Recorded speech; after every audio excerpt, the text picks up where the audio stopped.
Reading from the first letter of St. Paul to the Thessalonians. Brothers and sisters, on the subject of fraternal charity, you have no need for anyone to write you, for you yourselves have been taught by God to love one another. Indeed, you do this for all the brothers throughout Macedonia. Nevertheless, we urge you, brothers and sisters, to progress even more and to aspire to live in tranquil life, to mind your own affairs, and to work with your own hands as we instructed you. The word of the Lord. Thanks be to God.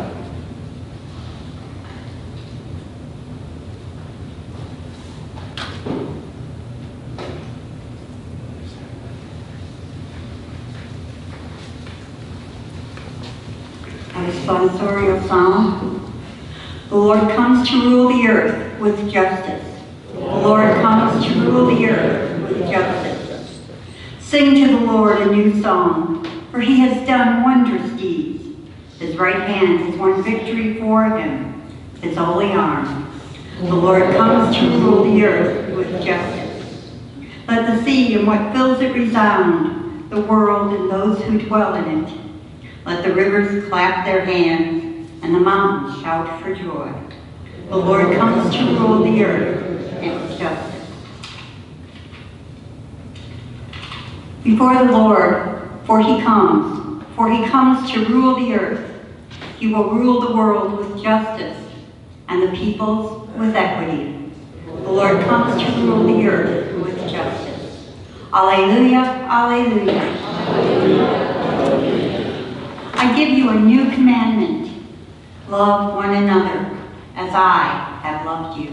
Alleluia, alleluia.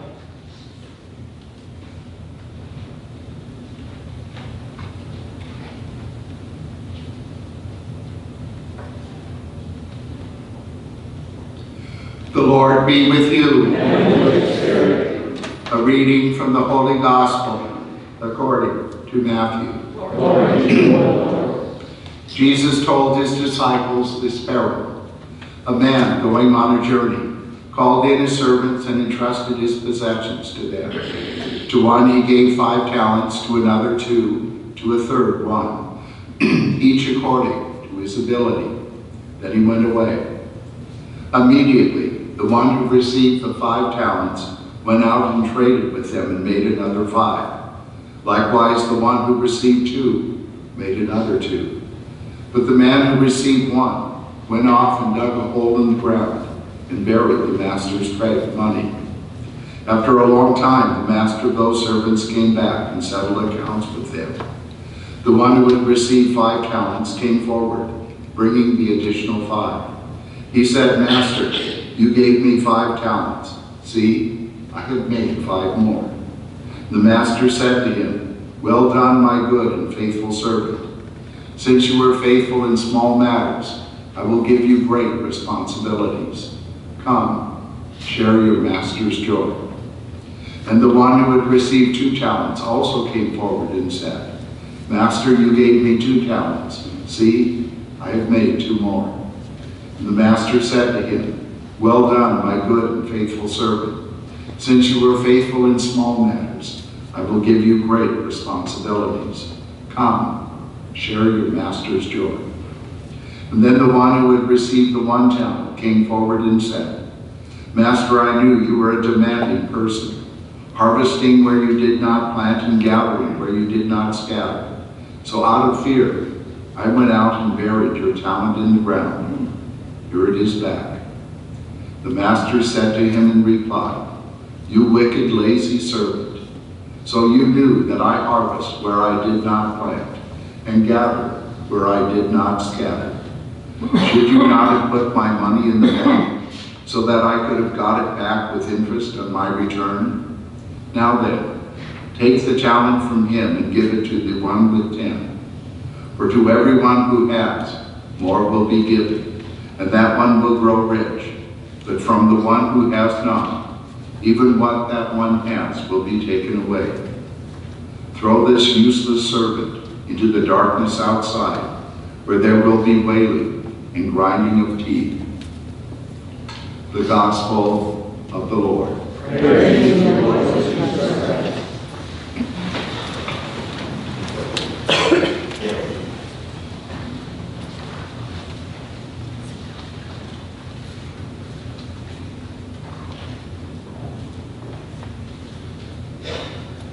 Good morning.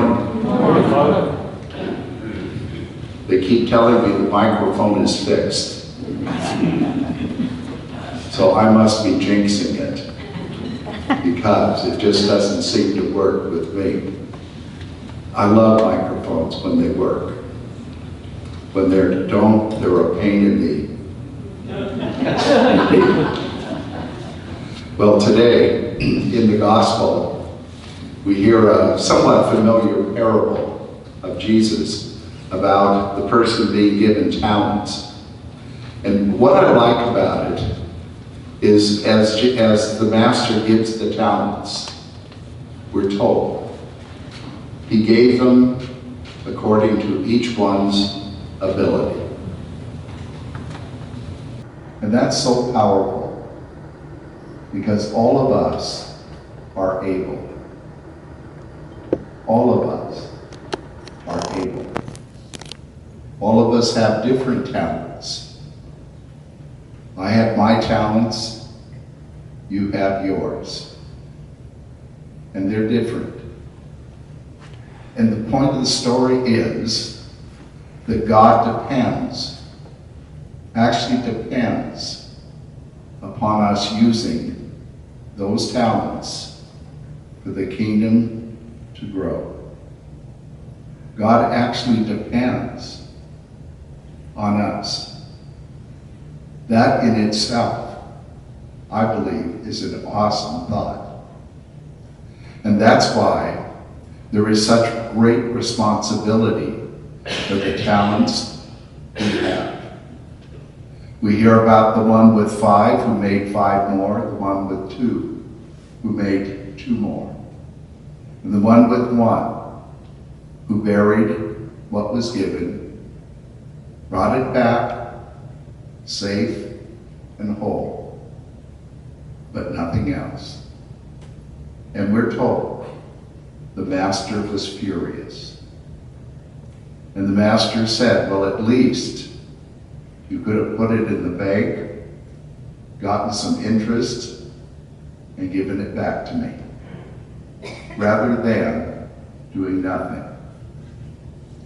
And as I thought about this idea of talents and using them, I couldn't help but think of John's Gospel, chapter 15, where Jesus says, I am the vine and you are the branch. And he speaks about how the Word of God prunes us so we can bear even more fruit. Or the end of the Sermon on the Mount, when Jesus, after sharing all those different virtues that the Sermon on the Mount encompasses, says, by their fruit you shall know them. God is serious about giving us talents. And God is serious about challenging us to use them. Unfortunately, I don't have all the talents in the world. And you don't either. But I have some. And so do you. And that's what we're called to use. And it just seems to me this might be a good day just to review What are the things you do day by day? How do you use your talents? Remember, they varied in the gospel from 5 to 1. Personally, I'm a little greedy. I wish I had the 5. But if I had the 1, I'm still responsible to use it. And so too are you.